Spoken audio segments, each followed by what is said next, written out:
سید الکونین والثقلین والفریقین من عرب ومن عجم یا رب بالمصطفیٰ بلغ مقاصدنا واغفر لنا واغفر لنا واغفر لنا ما مضى یا واسع الکرم۔ آج 1447 سنہ ہجری میں ماہ ربیع النور شریف کی آج 11ویں شب ہے، اور اللہ تعالیٰ کی توفیق سے، مالک کریم کے فضل سے ہم نے چاند رات سے 12ویں شب تک اپنی اس مبارک مسجد میں، اس مبارک جگہ پر محمدی مسجد میں درود تاج شریف کا درس دیا ہے اور درود تاج شریف کو بیان کیا ہے۔ اللہ تعالیٰ ہماری ان تمام تر کوششوں کو اپنی بارگاہ میں شرف قبولیت عطا فرمائے، اور ہمارا بیان کرنا، آپ کا سننا، اللہ تعالیٰ اس کو ہم سب کے لیے ذریعہ نجات بنائے، اور اس کے صدقے سے اللہ تعالیٰ درود تاج کی برکتیں ہم سب کو، ہمارے گھر والوں کو، اور حضور جان عالم صلی اللہ علیہ وسلم کے ہر امتی عاشق رسول کو عطا فرمائے۔ درود تاج شریف ابتدا سے مسلمانوں کے ہاں رائج ہے، مسلمان اس کو بڑے ادب کے ساتھ، بڑے احترام کے ساتھ پڑھتے ہیں، سنتے ہیں۔ اس میں جو آقا علیہ الصلوۃ والسلام کے فضائل، مناقب، آقا علیہ الصلوۃ والسلام کے القابات ذکر کیے گئے ہیں، انہیں پڑھتے ہیں، پڑھاتے ہیں، سنتے ہیں، سناتے ہیں، اور بڑی عقیدت کے ساتھ اسے مانتے اور اس کا دل و جان کے ساتھ جو ہے وہ اس کا اہتمام کرتے ہیں۔ تو یہ اب درود تاج شریف بالکل اپنے اختتامی مراحل میں ہے کہ اب یہ ایسے ہی ہے کہ جیسے بادشاہ کی سواری آ رہی ہے، اور بادشاہ کی سواری کے آنے سے پہلے ایک آواز اٹھتی ہے کہ جس آواز کے اندر ایک بندہ کھڑا ہے اور کھڑے ہو کر آواز لگا رہا ہے، اور آواز دیتے ہوئے سب کو متوجہ کر رہا ہے، متنبہ کر رہا ہے، لوگوں کو اس بادشاہ کے آنے سے پہلے خبردار کر رہا ہے، اور آنے سے پہلے اس کی تمام تر خوبیوں کو ذکر کر رہا ہے تاکہ لوگوں کی توجہ اس بادشاہ کی طرف چلا جائے۔ اور وہ کھڑا ہو کر وہ شخص کہہ رہا ہے، اللہم صلی علی سیدنا و مولانا محمد صاحب التاج والمعراج والبراق والعلم دافع البلاء والوباء والقحط والمرض والألم اسمه مكتوب مرفوع مشفوع منقوش في اللوح والقلم سيد العرب والعجم جسمه مقدس معطر مطهر منور في البيت والحرم شمس الضحى بدر الدجى صدر العلا نور الهدى كهف الورى مصباح الظلم جميل الشيم شفيع الأمم صاحب الجود والكرم والله عاصمه وجبريل خادمه والبراق مركبه والمعراج سفره وسدرة المنتهى مقامه وقاب قوسين مطلوبه والمطلوب مقصوده والمقصود موجوده سيد المرسلين خاتم النبيين شفيع المذنبين أنيس الغريبين رحمة للعالمين راحة العاشقين مراد المشتاقين شمس العارفين سراج السالكين مصباح المقربين محب الفقراء والغرباء واليتامى والمساكين سيد الثقلين نبي الحرمين إمام القبلتين وسيلتنا في الدارين صاحب قاب قوسين محبوب رب المشرقين ورب المغربين جد الحسن والحسين مولانا ومولى الثقلين أبي القاسم محمد بن عبد الله نور من نور الله يا أيها المشتاقون بنور جماله بلغ العلا بکمالہ کشف الدجا بجمالہ حسنت جمیع خصالہ صلوا علیہ وعلا آلہ وصحبہ وسلموا تسلیما۔ اللہم صل علی سیدنا و شفیعنا و مولانا محمد وعلا آلہ و اصحابہ و اہل بیتہ اجمعین۔ وہ ایک ندا دینے والا ندا دے رہا ہے، وہ آواز لگا رہا ہے کہ ابھی بادشاہ کی سواری گزرے گی، بادشاہ کے دربار کا ادب کرو، بادشاہ کے مقام و مرتبے کو سمجھو کہ ابھی سواری کس کی آ رہی ہے۔ اس کی سواری آ رہی ہے کہ جن کا جو صاحب تاج ہے، جو صاحب معراج ہے، جو صاحب براق ہے، جو صاحب علم ہے، جن کا جو دافع بلا ہے، جو دافع قحط ہیں، جو دافع مرض ہیں، جو دافع بلا اور بیماری اور نجات ہیں، وہ دافع اور نجات ہیں، جن کا مبارک نام یہ وہ بادشاہ آ رہے ہیں، یہ وہ سردار آ رہے ہیں جن کا نام رب نے لکھا ہے، جن کے نام کو بلند کیا ہے۔ یہ وہ ہیں کہ جو قابل شفاعت ہیں، یہ وہ ہیں کہ لوح اور محفوظ پر جن کے نام کو نقش کیا گیا ہے۔ یہ وہ آ رہے ہیں کہ جو عرب کے سردار ہیں، جو عجم کے سردار ہیں، جن کا مبارک جسم مقدس ہے، مطہر ہے، معطر ہے، منور ہے۔ یہ وہ آقا ہیں کہ جو شمس الضحیٰ ہیں، یہ وہ آقا ہیں کہ جو بدر الدجا ہیں، یہ وہ آقا ہیں کہ جو صدر العلا ہے، یہ وہ آقا ہیں کہ جو کہف الورا ہے، یہ وہ آقا ہیں کہ جو مصباح الظلم ہے، یہ وہ آقا ہیں کہ جو جمیل الشیم ہے، یہ وہ آقا ہیں کہ جو شفیع الامم ہے، یہ وہ آقا ہیں کہ جو صاحب جود والکرم ہے، یہ وہ آقا ہیں کہ جن کا نگہبان رحمان ہے، یہ وہ آقا ہیں کہ جن کا دربان جبریل ہے، یہ وہ آقا ہیں کہ جن کی سواری براق ہے، یہ وہ آقا ہیں کہ جن کا سفر معراج ہے، یہ وہ آقا ہیں کہ جن کا مقام سدرۃ المنتہا ہے۔ سدرۃ المنتہا قاب قوسین ان کا قرب ہے، اور جو ان کا مطلوب ہے وہ ان کا مقصود ہے، جو ان کو مقصود ہے وہ ان کا مطلوب ہے، اور وہی ان کے پاس موجود ہے۔ یہ وہ ہے کہ جو نبیوں کے سردار ہیں، یہ وہ ہیں کہ جو نبیوں میں سب سے آخر میں آنے والے ہیں، یہ وہ ہیں کہ جو گناہگاروں کو بخشوانے والے ہیں، یہ وہ ہیں کہ جو غریبوں کے مسیحا ہیں، یہ وہ ہیں کہ جو عالمین کی رحمت ہیں، یہ وہ ہیں کہ جو عاشقوں کے دل کا سکون ہے، یہ وہ ہیں کہ جو مشتاقوں کے دل کی مراد ہے، یہ وہ ہیں کہ جو عارفین کے سورج ہیں، یہ وہ ہیں کہ جو سالکین کا چراغ ہے، یہ وہ ہیں کہ جو مقربین کے لیے راہ ہدایت ہے، یہ وہ ہیں کہ جو فقیروں سے، غریبوں سے، مسکینوں سے، یتیموں سے محبت کرنے والے ہیں۔ یہ ثقلین کے امام ہیں، یہ حرمین کے نبی ہیں، یہ قبلتین کے امام ہیں، جو دارین میں دنیا و آخرت میں ہمارا وسیلہ اور نجات ہے، صاحب قاب قوسین ہیں، یہ رب المشرقین والمغربین کے محبوب ہیں، یہ حسن و حسین کے نانا ہیں، یہ ہمارے سردار، ہمارے مولا اور تمام جہانوں کے سردار کہ جن کی کنیت ابو القاسم ہے۔ اپنے سروں کو جھکا لو کہ جن کا نام محمد بن عبداللہ نور من نور اللہ ہے۔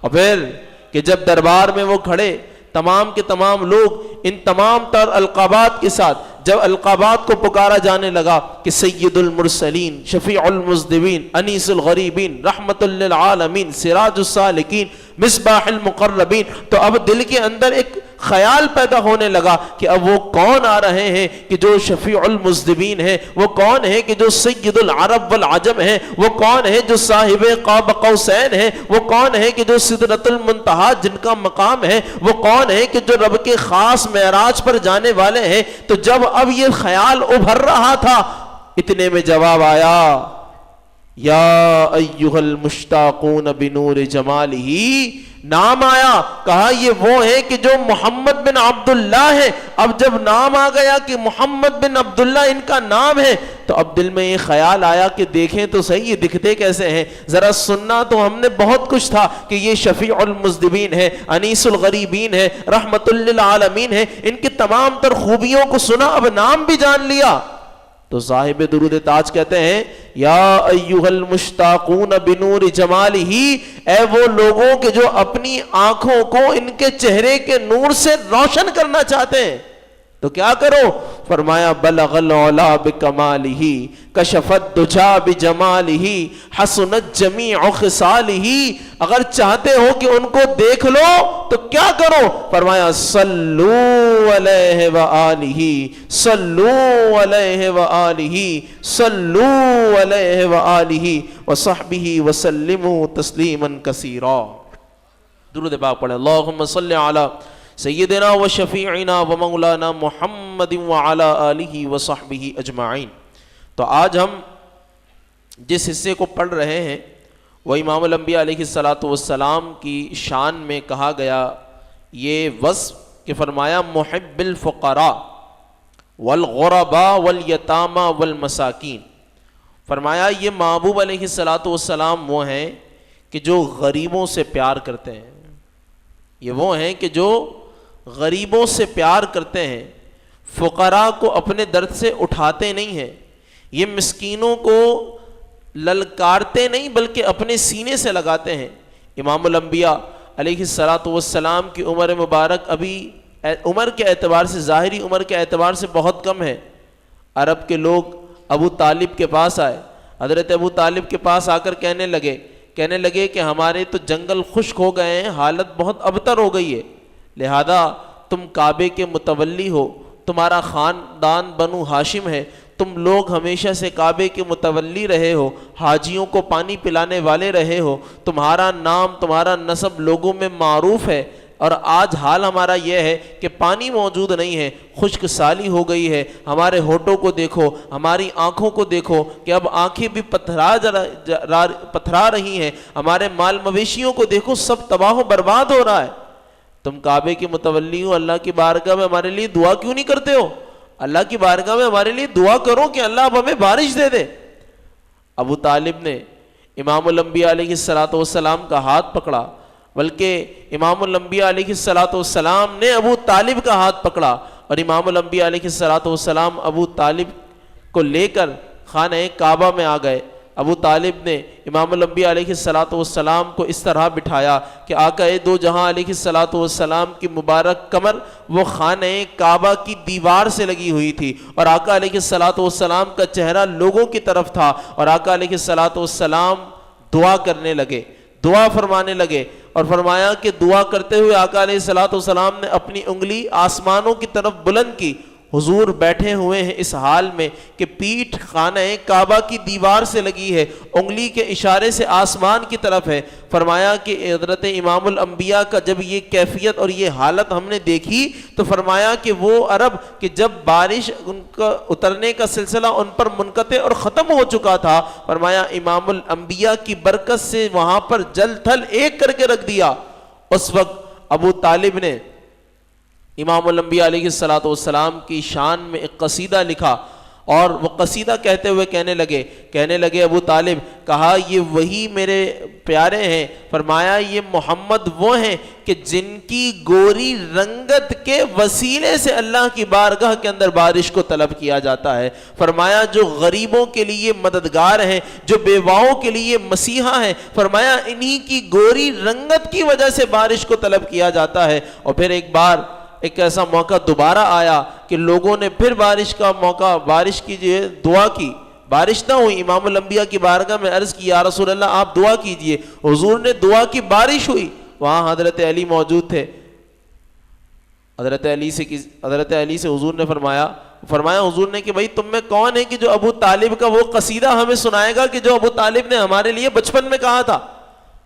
تو حضرت علی کھڑے ہوئے، کہنے لگے یا رسول اللہ اگر اجازت ہو تو ابو طالب والا قصیدہ میں سنا دوں، ابو طالب والا قصیدہ میں سنا دوں.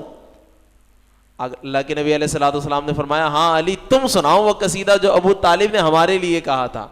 اللہ کے نبی علیہ السلام نے پھر وہ قصیدہ سنا، اور سن کر بہت خوش ہوئے. آقا علیہ السلام کو بڑی فرحت ہوئی. آقا علیہ السلام کا دل بڑا خوش ہوا، کیونکہ ابو طالب نے وہاں لفظ کیا استعمال کیے تھے؟ فرمایا یہ وہ چہرہ ہے، یہ وہ گوری رنگت ہے. حضور نے فرمایا حضرت عائشہ سے فرمایا کہ میرا بھائی یوسف وہ میٹھے حسن والا ہے، میرا بھائی یوسف وہ میٹھے حسن والا ہے، اور عائشہ تیرا سرتاج وہ نمکین حسن والا ہے.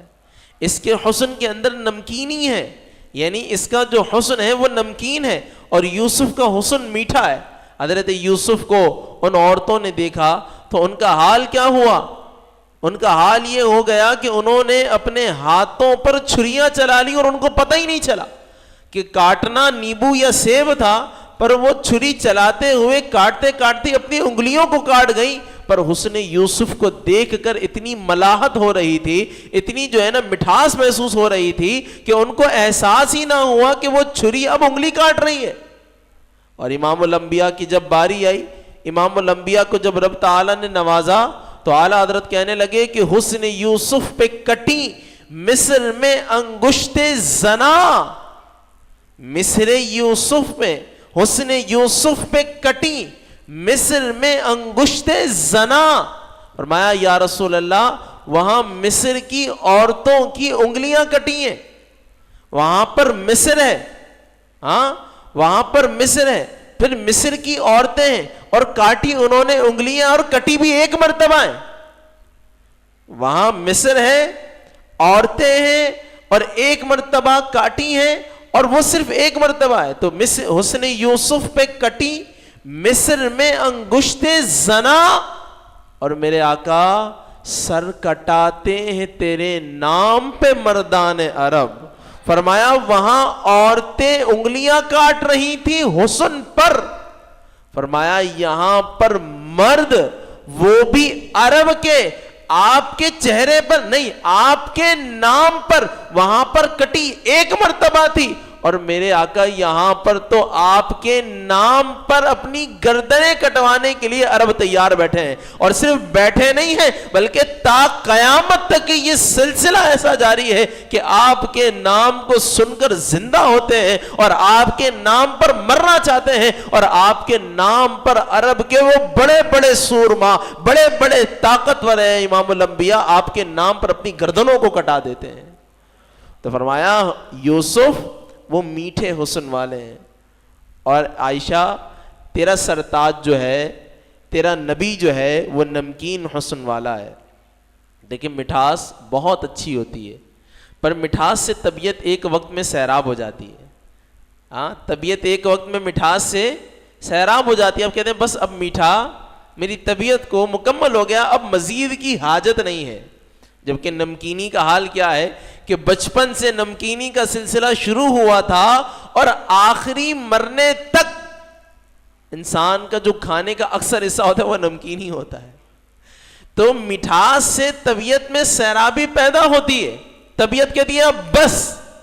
پر نمکینی کا حال یہ ہے کہ نمکینی سے طبیعت سیراب نہیں ہوتی بلکہ مزید تشنگی باقی رہتی ہے کہ ابھی کھایا تھا پھر دوبارہ نمکین, پھر تیبارہ نمکین. تو نمکینی کے اندر وہ سیرابی نہیں ہوتی بلکہ مزید تشنا لبی پیدا ہوتی ہے, مزید تشنگی باقی رہتی ہے کہ مزید حل میں مزید کی طلب باقی رہتی ہے. تو فرمایا کہ تیرے محبوب کو, تیرے سرتاج کو اللہ نے نمکین حسن عطا فرمایا ہے. اور وہ کسی نے کہا تھا کہ حسن یہ خدا کی غیرت نے ڈال رکھے, خدا کی غیرت نے ڈال رکھے ہے تجھ پہ 70,000 پردے. محبوب حضور کا خود کا فرمان ہے, غالباً روایت او مضمون ہے کہ اللہ تبارک و تعالیٰ نے, یہ کسی بزرگ کا قول ہے, فرمایا اللہ تبارک و تعالیٰ نے جس طرح امام الانبیاء کو خوبصورتی اور جمال عطا فرمایا, فرمایا لوگوں کی آنکھوں پر وہ جمال تو ظاہر ہی نہیں ہوا, کما حقہ جو تھا وہ تو ظاہر ہی نہ ہوا. تو اسی مضمون کو یہاں پہ بیان کیا کہ خدا کی غیرت نے ڈال رکھے ہے تجھ پہ 70,000 پردے, جہاں میں بن جاتے تور لاکھوں, کوہ تور, ہاں جہاں میں بن جاتے تور لاکھوں, جو ایک بھی اٹھتا حجاب تیرا, جو ایک بھی اٹھتا حجاب تیرا. تو اے عائشہ تیرا محبوب وہ نمکین حسن والا ہے, وہ نمکین حسن والا ہے. تو نبی پاک علیہ الصلوۃ والسلام کے لیے فرمایا گیا, فرمایا محب الفقراء, فرمایا یہ فقیروں سے پیار کرتے ہیں, والغرباء یہ غرباء کی فریاد رسی کرتے ہیں, یتاما والمساکین اور یتیموں اور مسکینوں کو دھتکارتے نہیں ہیں. تو حضرت ابو سرور دو عالم صلی اللہ علیہ وسلم کی شان میں ابو طالب نے یہ شعر کہا تھا جو میں نے آپ کے سامنے ذکر کیا۔ اسی طرح نبی پاک علیہ الصلوۃ والسلام کی اس توصیف کے باب میں ایک اور چیز جو میں آپ کی گوش گزار کروں گا، نبی پاک علیہ الصلوۃ والسلام کے لیے فرمایا گیا کہ یہ فقیروں سے پیار کرتے ہیں۔ نبی پاک علیہ الصلوۃ والسلام پر جب پہلی وحی نازل ہوئی نا، تو وحی کا جو بوجھ تھا، وحی کی جو ہیبت اور جلال تھا، اس جلال کی وجہ سے آقا علیہ الصلوۃ والسلام کی طبیعت میں تغیر پیدا ہوا، جسم پر کپ کپی طاری ہوئی، اور آقا علیہ الصلوۃ والسلام کے الفاظ ہیں زملونی زملونی زملونی۔ حضرت خدیجہ کے پاس جب آپ تشریف لائے تو فرمایا عائشہ، فرمایا خدیجہ ٹھنڈک محسوس ہوتی ہے، کپ کپی طاری ہو رہی ہے، لہذا مجھے چادر اوڑھاؤ، مجھے چادر اوڑھاؤ۔ یہ وہ قرآن ہے کہ فرمایا کہ اگر ہم اس قرآن کو لو انزلنا هذا القرآن على جبل لرأيته خاشعا متصدعا من خشیۃ اللہ، فرمایا یہ قرآن کی ہیبت، جلال اور اس کی کیفیت کا حال یہ ہے کہ فرمایا کہ اگر کسی مضبوط بھاری بھرکم پہاڑ پر اس قرآن کو ہم اتارتے تو قرآن کے بوجھ اور جلال کی وجہ سے وہ ذرہ ذرہ اور ریزہ ریزہ ہو جاتا۔ اتنا مضبوط پہاڑ وہ ذرہ ذرہ اور ریزہ ریزہ ہو کر ہوا میں اڑ جاتا۔ اب قرآن اترنا تو ہے، پہاڑوں سے زیادہ مضبوط کیا؟ تو اب پہاڑوں سے زیادہ مضبوط چیز کا انتخاب ہونا ہے کہ جس پر قرآن کو اتارا جائے اور اس کی جو کیفیت ہے وہ تبدیل نہ ہو، وہ ذرہ ذرہ اور ریزہ ریزہ نہ ہو۔ پہاڑوں نے کا حال تو یہ ہے کہ اگر اتار دیں تو پہاڑ مٹی کا ڈھیر بن جائے۔ اب کسی ایسی چیز کی تلاش ہے، ایسی چیز کا انتخاب کرنا ہے جو پہاڑوں سے زیادہ مضبوط ہو، تو اب اس جگہ کا جب انتخاب کیا گیا کہ جو پہاڑوں سے زیادہ مضبوط ہے، سمندروں کی گہرائی سے زیادہ گہری ہے، وہ جگہ امام الانبیاء علیہ الصلوۃ والسلام کا سینہ اور قلب مصطفیٰ ہے۔ کہ آقا علیہ الصلوۃ والسلام کے سینے اور قلب کی طاقت یہ ہے کہ جو پہاڑوں سے بھی زیادہ مضبوط ہے۔ قرآن نے کہا کہ اگر اس کو پہاڑ پر اتارتے تو یہ ریزہ ریزہ ہو جاتا، پر ہم اس قرآن کو اتاریں گے محبوب تیرے سینے پر، اور یہ تیرے سینے پر اتارنا اس بات کی گواہی ہے کہ قلب مصطفیٰ اور امام الانبیاء کا جو دل ہے وہ پہاڑوں سے زیادہ مضبوط ہے، جبھی قرآن کو یہاں پر اتارا گیا ہے۔ تو جب پہلی وحی نازل ہوئی تو آقا علیہ الصلوۃ والسلام کی طبیعت میں تبدیلی پیدا ہوئی۔ آقا دو جہاں علیہ الصلوۃ والسلام گھر تشریف لائے، حضرت خدیجہ نے آپ کو بٹھایا، حضرت خدیجہ نے آپ کی خدمت کی، آپ کو جو ہے وہ چادر اڑھائی اور آپ کو تسلی دی۔ تو تسلی دیتے ہوئے حضرت خدیجہ نے فرمایا یا رسول اللہ آپ کیوں پریشان ہوتے ہیں؟ آپ کا رب آپ کو تنہا نہیں چھوڑے گا، آپ پریشان کیوں ہوتے ہیں؟ آپ کا رب آپ کو تنہا نہیں چھوڑے گا۔ اب جو انہوں نے بات کہی، فرمایا کیونکہ آپ کیا ہیں؟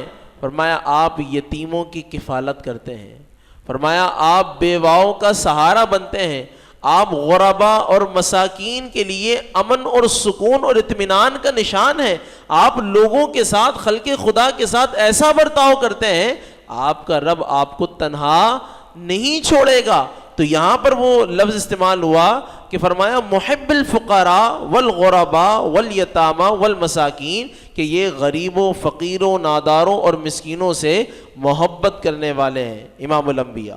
پھر اگلا لفظ استعمال ہوا سید الثقلین، فرمایا یہ ثقلین کے سردار ہیں، جس طرح انسانوں کے سردار ہیں اسی طرح جنات کے بھی سردار ہیں۔ ایک صحابی کرتے ہیں ایک مرتبہ ہم سفر میں تھے کہ سفر میں اچانک ایک بہت ہی بھاری بھرکم کالا سانپ ہماری طرف لپکا، کہا وہ جیسے ہماری طرف لپکا تو ایک خوف کی کیفیت پیدا ہوئی، ظاہر سی بات ہے سانپ آ رہا ہے تو خوف ہوگا۔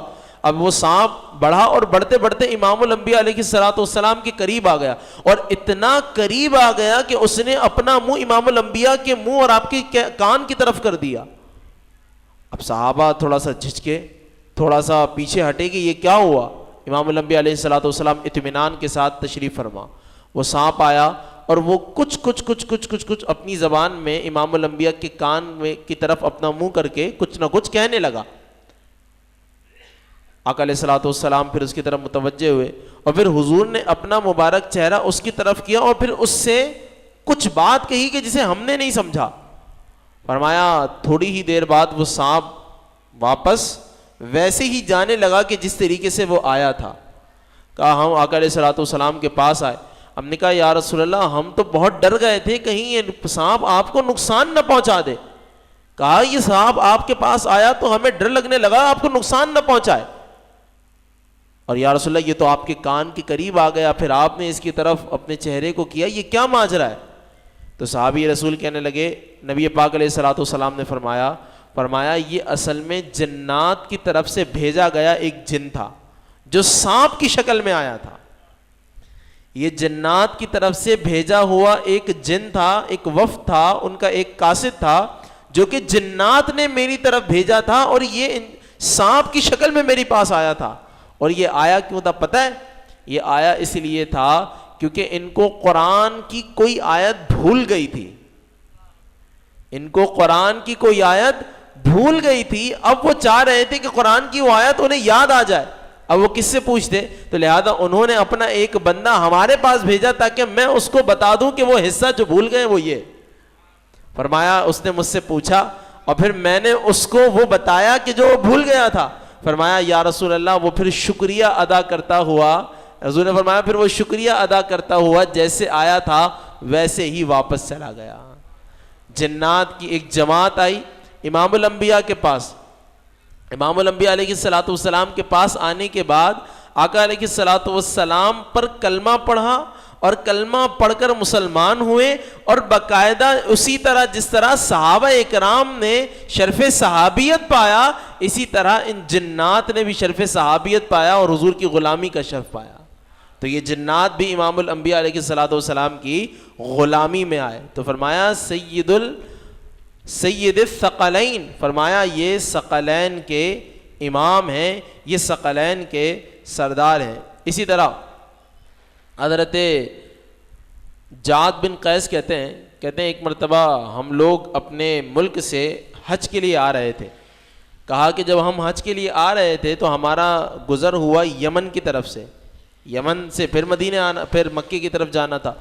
تو کہا جب ہم یمن سے گزر رہے تھے تو ہم نے دیکھا کہ جھاڑیاں ہیں اور بڑے بڑے جنگل کے اندر تو بڑے بڑے درخت ہوتے ہیں. تو کہا ہم نے دیکھا کہ کسی جگہ سے اشعار کے پڑھنے کی آواز آ رہی ہے, کوئی بندہ اپنی زبان کے اندر اشعار پڑھ رہا ہے, بڑے ردھم کے اندر, بڑے سوز کے اندر. تو جب ہم نے غور سے کان لگا کر ان اشعار کو سنا تو وہ اشعار کا ترجمہ یہ بن رہا تھا, وہ کہہ رہے تھے کہ اے گھڑ سواروں, اے سواری پر سوار ہونے والوں, جب تم لوگ زمزم اور حتیم کعبہ پر پہنچو تو حضرت محمد اقدس صلی اللہ علیہ وسلم کی خدمت میں ہمارا سلام کہنا, اور یہ وہ آقا ہیں کہ جن کو اللہ نے اپنا رسول بنا کر بھیجا ہے, اور ہمارا یہ پیغام پہنچا دینا کہ ہم بھی آپ کے دین کے فرمانبردار اور آپ ہی کی دین پر چلنے والے ہیں. کیونکہ جب حضرت عیسیٰ علیہ الصلوۃ والسلام کا زمانہ تھا تو ہم حضرت عیسیٰ علیہ الصلوۃ والسلام کے زمانے میں موجود تھے, اور میں نے آپ کو بتایا تھا کہ حضرت عیسیٰ اور حضور کے درمیان میں 550 سال کا گیپ ہے, یعنی 5.5 صدیاں 550 سال کا گیپ ہے. تو یہ جنات کہنے لگے کیونکہ عیسیٰ ابن مریم نے ہم لوگوں کو اس بات کی وصیت فرمائی تھی کہ جب ہم حضور کو پالیں تو حضور کا کلمہ پڑھیں اور ان کی غلامی میں آ جائیں. تو تم جا رہے ہو تو امام الانبیاء کو ہمارا سلام دینا اور ان کو کہنا کہ ہم بھی آپ کے نام کا کلمہ پڑھتے ہیں اور آپ کی ہی کی غلامی کے اندر شرف پاتے ہیں. تو فرمایا سید الثقلین, یہ ثقلین کے سردار ہیں, انسان اور جنات ان کے تابع اور مطیع ہیں. اگلا لفظ استعمال ہوا, فرمایا نبی الحرمین, یہ 2 حرموں کے امام ہیں. نبی الحرمین, حرمین کے امام ہیں. 2 حرم, مسجد حرام اور مسجد اقصی, مسجد مدینہ یعنی مسجد مدینہ منورہ وہ بھی ایک حرم ہے, مکہ مکرمہ یہ بھی ایک حرم ہے. اسی طرح جو بیت المقدس ہے, جو مسجد اقصی ہے, وہ بھی ایک مبارک جگہ ہے. تو آقا علیہ الصلوۃ والسلام مسجد اقصی کے بھی امام ہیں اور مکہ مکرمہ میں خانہ کعبہ کے بھی امام ہیں. تو فرمایا یہ حضور کو شرف ہے کہ حضور امام الحرمین ہیں, حضور نبی الحرمین, دونوں حرم کے حضور جو ہے وہ نبی ہیں. اسی طرح آقا علیہ الصلوۃ والسلام کی ایک اور جو وصف یہاں پہ بیان ہوا، فرمایا نبی الحرمین امام القبلتین، یہ دونوں قبلوں کے امام ہیں۔ آقا علیہ الصلوۃ والسلام کا معمول تھا کہ آقا علیہ الصلوۃ والسلام عبادت کیا کرتے تھے، اور اپنی امت کو بھی آقا علیہ الصلوۃ والسلام نے عبادت کا حکم ارشاد فرمایا۔ تو اب تقریباً 16 یا 17 مہینے تک کہ آقا علیہ الصلوۃ والسلام کا معمول تھا کہ جب نماز کا حکم آیا تو آقا علیہ الصلوۃ والسلام بیت المقدس کی طرف رخ کر کے نماز ادا کیا کرتے تھے۔ تو یہودیوں نے تانا دیا کہ محمد ویسے تو آپ ہماری بڑی مخالفت کرتے ہیں، ہماری باتوں سے جو ہے نا وہ آپ بالکل ہی اس کا اپوزٹ کرتے ہیں، مگر کیا ایسا نہیں ہے کہ آپ ہماری باتوں کی مخالفت کرتے ہیں اور ہمارے قبلے کی پیروی کرتے ہیں؟ یعنی ہمارا قبلہ بیت المقدس ہے، ہاں مسجد اقصی بیت المقدس ہمارا قبلہ ہے، آپ ہماری باتوں کا انکار بھی کرتے ہیں اور ہمارے ہی قبلے کی طرف رخ کر کے نماز بھی پڑھتے ہیں۔ تو اب حضور کا دل اس بات پر رنجیدہ ہوا کہ یہ ایسی بات کر رہے ہیں جبکہ وہ مسجد حرام ہو یا مسجد اقصی ہو، وہ دونوں ہیں کس کے؟ اللہ کے ہیں، وہ اللہ تبارک و تعالیٰ کے۔ تو حضرت سرور دو عالم صلی اللہ علیہ وسلم کا دل وہ کبیدہ خاطر ہوا کہ میرے رب یہ لوگ کیسی باتیں کر رہے ہیں۔ حضرت عائشہ فرماتی ہے، فرمایا یا رسول اللہ میں دیکھتی ہوں کہ آپ کا رب آپ کے دل کی آرزو کو پورا کرنے میں بڑی جلدی فرماتا ہے۔ آپ کے دل میں کسی بات کا خیال آ جائے، آپ کسی بات کی چاہت رکھیں تو آپ کا رب آپ کی اس چاہت اور آرزو کو بڑی جلدی قبول فرما لیتا ہے، آپ کی اس آرزو کو بڑی جلدی پورا فرما دیتا ہے۔ تو امام الانبیاء کے دل میں یہ بات آئی کہ کیا ہی اچھا ہوتا کہ ہم بیت المقدس کی طرف رخ نہ کرتے بلکہ ہم خانہ کعبہ کی طرف رخ کر کے نماز پڑھتے۔ یہ بنی سلمہ کی بنائی ہوئی مسجد تھی، آقا علیہ الصلوۃ والسلام ظہر کی نماز ادا فرما رہے تھے۔ امام الانبیاء علیہ الصلوۃ والسلام بار بار آسمان کی طرف اپنے چہرے کو کر رہے تھے، فرمایا قد نرا تقلب وجہک فی السماء، حضور بار بار اپنے چہرے کو آسمانوں کی طرف بلند کر رہے تھے۔ قرآن کہتا ہے قد نرا، ہم دیکھ رہے ہیں کہ آپ بار بار اپنے چہرے کو آسمانوں کی طرف بلند کر رہے ہیں۔ کہا آپ کا بار بار اپنے چہرے کو آسمانوں کی طرف بلند کرنا، اے محبوب ہم اسے دیکھ رہے ہیں۔ قد نرا تقلب وجہک فی السماء، فرمایا آسمانوں کی طرف جو آپ بار بار دیکھ رہے ہیں نا، اور جو آرزو آپ کے دل میں، ہم اس کو دیکھ رہے ہیں۔ بنی سلمہ کی مسجد میں حضور نے ظہر کی نماز پڑھائی، ابھی 2 رکعتیں ہوئی تھیں کہ حضرت جبریل عین نماز کی حالت میں تشریف لے آئے۔ حضرت موسیٰ کو کتاب دینی تھی تو کہاں بلایا؟ فرمایا موسیٰ تم کوہ طور پر آؤ، پھر تمہیں دیں گے کتاب۔ موسیٰ کہاں آؤ؟ طور پر آؤ، پھر تمہیں دیں گے کتاب۔ اور طور پر آؤ تو کیسے آؤ؟ فرمایا فخلعن علیک، فرمایا آؤ تو اپنی چپل طور سے نیچے اتار دو اور پھر ہمارے پاس آؤ۔ فخلعن علیک، اپنی چپلوں کو اتار دو کہ انک بالواد المقدس طویٰ، کیونکہ تم اس وقت مقدس وادی طور اور طویٰ میں موجود ہو، تو تم چپلیں نیچے اتار دو اور پھر آ جاؤ اوپر، اور پھر رب تعالیٰ سے کلام پاؤ اور رب تعالیٰ سے جو ہے نا کتاب لے کر جاؤ۔ اور امام الانبیاء حضور سفر میں ہیں تو حضور جائیں گے وہی لینے، حضر میں ہیں تو حضور جائیں گے وہی لینے، حضور اپنے گھر میں ہیں تو حضور جائیں گے وہی لینے، نہیں بلکہ حضور سفر میں ہیں یا حضر میں ہیں، حضور گھر میں ہیں یا باہر ہیں، حضور دوستوں میں ہیں یا حضور علیہ الصلوۃ والسلام اپنے گھر والوں کے ساتھ ہیں، یہاں تک کہ حضرت عائشہ کے ساتھ آپ کے کمرے میں موجود ہیں۔ حضور کو جانے کا نہیں ہے بلکہ حضرت جبریل کو بھیج کر رب تعالیٰ خود وحی عطا فرما دیتا ہے۔ حضور کی وحی کی 3 صورتیں جو بیان کی گئی، فرمایا ایک وحی کی صورت یہ کہ فرشتے کے ذریعے سے وحی کی گئی، کہ فرشتے کو بھیجا گیا، اور فرشتہ بھی کون؟ جو ملائکہ کا سردار ہے، ہاں ملائکہ کے سردار کو وحی دی، یہ لے لو، یہ جا کر میرے محبوب کو دے آؤ، میرے محبوب ہمارے پاس آئیں گے۔ موسیٰ کو کوہ طور پر بلایا تھا، حبیب کو بھی کوہ طور پر بلایا کتاب کے لیے۔ حبیب جہاں ہیں انہیں وہیں رہنے دو، تم سید الملائکہ ہو، تمہاری تخلیق ہی خدمت محمد کے لیے، لہذا تم یہ کتاب لو، یہ وحی لو اور جا کر ہمارے محبوب کو دے آؤ۔ ہاں تو ایک وحی کا سلسلہ یہ تھا کہ حضور کو فرشتے کے ذریعے سے وحی کی جاتی، دوسرا وحی کا انداز یہ تھا کہ آقا علیہ الصلوۃ والسلام کو خواب میں وحی کی جاتی. نبیوں کے جو خواب ہوتے ہیں وہ سچے ہوتے ہیں, نبی جو خواب دیتے ہیں وہ سچ دیکھتے ہیں.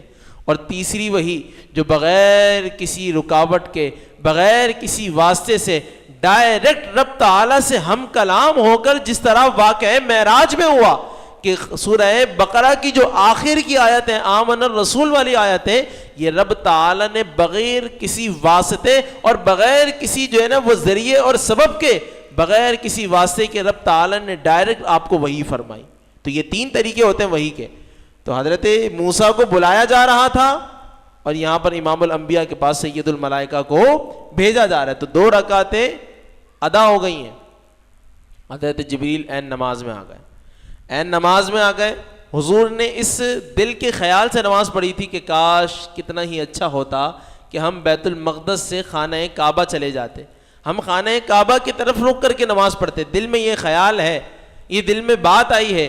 2 رکعتیں ہو گئی ہیں, اب باقی کی 2 رکعتیں جبریل امین آ گئے. جبریل امین نے آ کر رب تعالیٰ کی طرف سے آنے والا فرمان سنایا. فرمایا فولی وجہک شطر المسجد الحرام, فرمایا محبوب آپ کو نماز مکمل کرنے کی بھی ضرورت نہیں ہے کہ مکمل کر لیں تو اگلی نماز مسجد حرام پڑھیے گا, یہ نماز آپ مکمل کر لیں پھر مسجد حرام پڑھیے گا. نہیں, فرمایا آپ 2 رکعتیں مسجد اقصی کی طرف رک کر کے پڑھ چکے, ہو گئی وہ.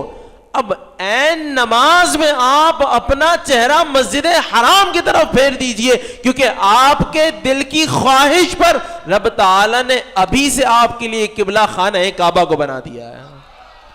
یعنی نماز کی 4 رکعتیں مکمل بھی, یہ تو مکمل ہو جاتی, یہ بھی مکمل نہیں. فرمایا 2 رکعتیں پڑھ دی, بیت المقدس ہو گئی, ہاں ہو گئی.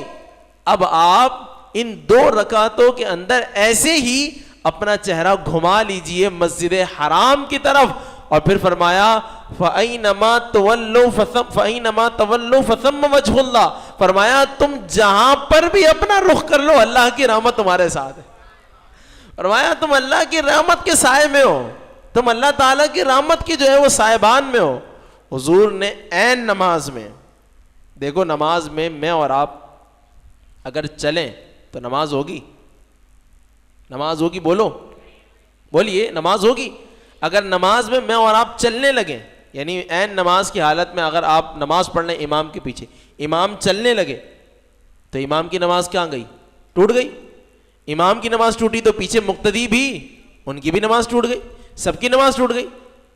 ہاں پر امام الانبیاء عین نماز میں مسجد, اللہ تعالیٰ وہ مسجد دکھائے جس مسجد کو مسجد قبلتین کہتے ہیں.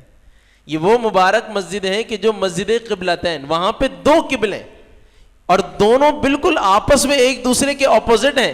یعنی ایک طرف مسجد اقصی والا قبلہ ہے اور دوسری بالکل اس کی پیٹھ کی طرف مسجد حرام والا قبلہ ہے, یعنی بالکل اپوزٹ ہے. یعنی یوں سمجھیے کہ امام الانبیاء نے ایک جہت پر نماز ادا شروع کی تھی اور جب ختم کی تو بالکل دوسری جہت پر. اب 2 رکعتیں ہو گئی ہیں, امام الانبیاء عین نماز میں حضور نے اپنا چہرہ گھما لیا. ذرا سمجھیے, تصور کیجئے عین نماز میں, یعنی یہ سمجھیے یہاں شروع کی تھی, یہاں اللہ اکبر کہہ کر شروع کی تھی اس جہت پر, اور جب ختم کرنے کی باری آئی تو سلام پھیرے اس جہت پر. یعنی حضور عین نماز کے اندر حضور نے اپنا چہرہ وہاں سے گھمایا مسجد اقصی کی طرف, مسجد حرام کی طرف. اور پھر صحابہ کا ایمان دیکھیے کہ کسی صحابی نے یہ نہیں کہا حضور آپ چل رہے ہیں, آپ اپنے چہرے کو گھما رہے ہیں مسجد اقصی سے, نماز ٹوٹ جائے گی. بلکہ نہیں, امام الانبیاء نے اپنے چہرے کو مسجد حرام کی طرف پھیرا تو وہ صحابہ کے جو امام الانبیاء کے پیچھے کھڑے ہوئے تھے, جنہوں نے کہا تھا کہ پیچھے اس امام کے, تو جب اللہ اکبر میں پیچھے اس امام کے تو سلام میں بھی پیچھے اس امام کے. تو وہ صحابہ کہ جنہوں نے نماز شروع کی تھی پیچھے اس امام کے, تو ختم بھی پیچھے اس امام کے. کسی نے یہ نہیں کہا یا رسول اللہ نماز میں چلنے سے تو نماز ٹوٹ جاتی ہے, نماز میں چہرہ خانہ وہ قبلے سے پھیرنے سے نماز ٹوٹ جاتی ہے. نہیں, بلکہ حضور نے اپنے چہرے کو بھی پھیرا، حضور نے چلتے ہوئے مسجد حرام کی طرف رخ کیا، اور وہ صحابہ تمام کے تمام امام الانبیاء کے دوبارہ پیچھے آ گئے. 2 رکعتیں پڑھی تھی مسجد اقصیٰ، اور باقی اب پڑھی جا رہی ہیں خانہ کعبہ کی طرف رخ کر کے. تو یہاں پر وہ آپ کا وصف بیان ہوا کہ حضور امام القبلتین ہیں. حضور امام القبلتین ہیں کہ حضور اس طریقے سے ایسا شرف اور ایسی فضیلت پانے والے ہیں. اگلا وصف جو بیان ہوا، فرمایا کہ وسیلتنا فی الدارین، فرمایا یہ ہمارے پیشوا ہمارے دنیا اور آخرت دونوں میں ہمارے لیے وسیلہ ہیں. یہاں پر میں ایک بات کر کے اپنی بات کو آگے بڑھاؤں گا. قرآن پاک نے کہا سورہ مائدہ میں، فرمایا یا ایھا الذین آمنوا اتقوا اللہ وابتغوا الیہ الوسیلہ، اے لوگوں، اے ایمان والوں، اتقوا اللہ، اللہ سے ڈرو اور اس کی بارگاہ میں وسیلہ تلاش کرو. تو وہاں پر اپنے پرائے سب لوگوں نے لکھا کہ یہاں سے مراد نیک کام ہے، یعنی نماز کو وسیلہ بناؤ، روزوں کو وسیلہ بناؤ، حج کو وسیلہ بناؤ، زکوٰۃ کو وسیلہ بناؤ، نیک کاموں کو وسیلہ بناؤ. ایسے یہاں تک کہ سب بول رہے ہیں ہاں بھائی یہ عمل کو وسیلہ بنا لو. میں یہاں پر ایک بات پوچھتا ہوں، عمل افضل ہے یا وہ افضل ہے کہ جس کی وجہ سے یہ عمل کا حکم آیا؟ بھائی حضور اگر نہ آتے، حضور اگر اس شریعت کے حکم کو لے کر نہ آتے تو یہ عمل ملتا؟ یعنی آج آپ اپنی کتاب میں لکھ رہے ہو کہ نماز کو وسیلہ بنا لو، نماز وسیلہ بن سکتی ہے. جو کہ حکم نازل ہوا تھا حضور پر، حضور کی وجہ سے نماز آئی ہے نا. حضور نے بتایا نا نماز ہے بھائی، یہ قرآن ہے، حضور نے بتایا نا یہ نماز ہے، یہ روزہ ہے، یہ زکوٰۃ ہے. تو آپ یہ مان رہے ہو کہ اعمال صالحہ وسیلہ ہیں. تو میں کہہ رہا ہوں جب اعمال صالحہ وسیلہ ہیں تو جن کی وجہ سے یہ اعمال صالحہ ملے ہیں یہ وسیلہ کیوں نہیں ہے؟ سمجھ میں آ رہی ہے میری بات؟ اعمال صالحہ کو وسیلہ آپ نے بالکل ٹھنڈے پیٹ مان لیا، ہاں ہاں یہ بالکل ہے. پر جب امام الانبیاء کو وسیلہ ماننے کی بات آئی تو آپ کے پیٹ میں مڑوڑ ہونے لگا. سمجھ آ رہی ہے؟ تو یہ تو سیدھا سیدھا تعصب اور بغض ہے کہ عمل وسیلہ ضرور ہے پر وہ جن کی وجہ سے عمل آیا وہ وسیلہ نہیں ہے. بولے یہاں پہ شرک ہو گیا، تو ایسا نہیں ہے. یہ شرک کا بخار آپ کو قبر کے اندھیرے میں لے جا کر جہنم کی وادیوں میں ڈال ہی کر چھوڑے گا. کسی مسلمان کو مشرک کہہ دینا کوئی بچوں کا کھیل ہے کہ آپ نے کسی کو بھی منہ اٹھا کر مشرک کہہ دیا، کسی کو بھی منہ اٹھا کر بدعتی بول دیا. امام الانبیاء علیہ الصلوۃ والسلام کی حدیث ہے، فرمایا کسی نے اگر کسی کو کافر کہا، اگر تو وہ کافر ہوا تو ٹھیک ہے کہ اس صحیح کہا، اور اگر وہ کافر نہ ہوا تو فرمایا اس کا کفر لوٹ کر اس کفر بولنے والے کی طرف آ جائے گا. سمجھ آ رہی ہے؟ کسی مسلمان کو کافر کہنا کوئی بچوں کا کھیل نہیں ہے. ایسے ہی منہ اٹھایا اور بھر کے بول دیا کافر ہے، شرک کر رہے ہیں آپ، مشرک ہیں آپ. صحیح ہے؟ تو یہاں پر قرآن پاک کہہ رہا ہے وسیلہ تلاش کرو، وسیلہ تلاش کرو. اگر وسیلہ شرک ہے، اگر وسیلہ شرک ہے تو پھر قرآن شرک کی دعوت دے رہا ہے. میری بات سمجھ میں آ رہی ہے میں کیا کہنا چاہ رہا ہوں؟ تو قرآن شرک کی دعوت دے رہا ہے. تو پکی بات ہے کہ قرآن شرک کی دعوت نہیں دے رہا. یہاں پر وسیلہ کسی بھی طور پر شرک نہیں ہے. تو یہاں پر استعمال ہوا وسیلتنا فی الدارین، یہ دارین میں ہمارے لیے ذریعہ نجات اور اللہ کی بارگاہ سے بخشش دلوانے کا بہترین ذریعہ ہے. صاحب قاب قوسین، قاب قوسین دوبارہ سے وہ حضور کا وصف بیان ہوا کہ واقعہ معراج میں حضور کو اتنی قربت اور اتنی منزلت ملی کہ 2 کمانوں کے درمیان ملاتے ہیں تو جتنی جگہ خالی رہ جاتی ہے، فرمایا رب تعالیٰ کی رحمتوں کے اتنے قریب چلے گئے یا اس سے بھی زیادہ نزدیکی. اسی طرح فرمایا محبوب رب المشرقین والمغربین، فرمایا یہ مشرقین اور مغربین کے رب کے محبوب ہیں. اب اس کا معنی اور مفہوم کیا ہے؟ کل ہماری آخری نشست ہے اور کل انشاءاللہ العزیز ہم اس کو آپ کے سامنے کھولیں گے. حضور کی محبوبیت کہ اللہ کے محبوب کیسے ہیں آپ. حضور کے لیے محبت کا لفظ، اللہ کے لیے جب محبت کا لفظ استعمال ہوتا ہے تو اس کا مطلب کیا ہے؟ ہم عام لوگوں کے لیے تو محبت کا لفظ استعمال کرتے تو اس سے تو مراد کچھ اور ہوتی ہے نا، دل کا میلان ہونا. اللہ کے لیے جب محبت کا لفظ استعمال ہوتا ہے تو اس سے کیا مطلب ہے؟ انشاءاللہ وہ ہم آپ کو بتائیں گے کل. اور پھر آخر میں امام الانبیاء کا مبارک نام آئے گا، اور پھر وہ کہ جو صدا لگا رہا تھا 11 دن سے آواز لگا رہا تھا، صاحب تاج، صاحب معراج، صاحب براق، صاحب علم، دافع البلا والوبا والقحط والمرض والعلم، ہاں وہ جو آواز لگا رہا تھا، اسمہ مکتوب مرفوع مشفوع منقوش، ہاں سید المرسلین شفیع المذنبین انیس الغریبین. تو اب سواری قریب آ گئی ہے، اب بادشاہ کا پروٹوکول بہت قریب آ گیا ہے، اب ان کا مبارک نام اور ان کی مبارک ذات آنے والی ہے. انشاءاللہ کل یہاں سے ہم اس کو شروع کریں گے. آج کے لیے اتنا ہی. وآخر دعوانا ان الحمد للہ رب